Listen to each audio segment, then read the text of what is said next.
Welcome! In front of me I have GARMIN Instinct 3 Solar, and I'm gonna show you how to factory reset this watch by using the system settings on it. First thing we need to do is to open the menu on our watch, and you can do it by pressing the up/menu button.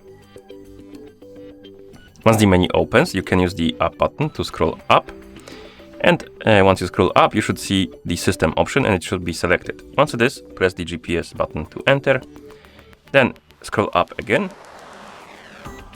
until you select the reset option, and after you select it, press the GPS button to enter. Here, scroll down by pressing the down button and find the option called delete data and reset settings, then press the GPS button to confirm, and now we can confirm by pressing the GPS button and it will start resetting our device.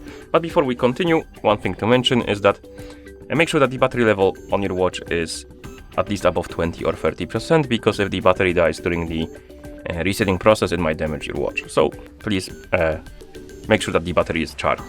Once it is, you can tap on the check, or rather press the GPS button to confirm, then scroll down, select yes, and press the GPS button again.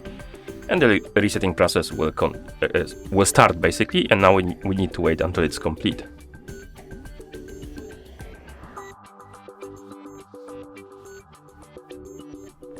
Okay, and once you see the list of languages on the screen, it means that the factory reset is complete. Thank you for watching. If you found this video helpful, please consider subscribing to our channel and leaving a like on the video.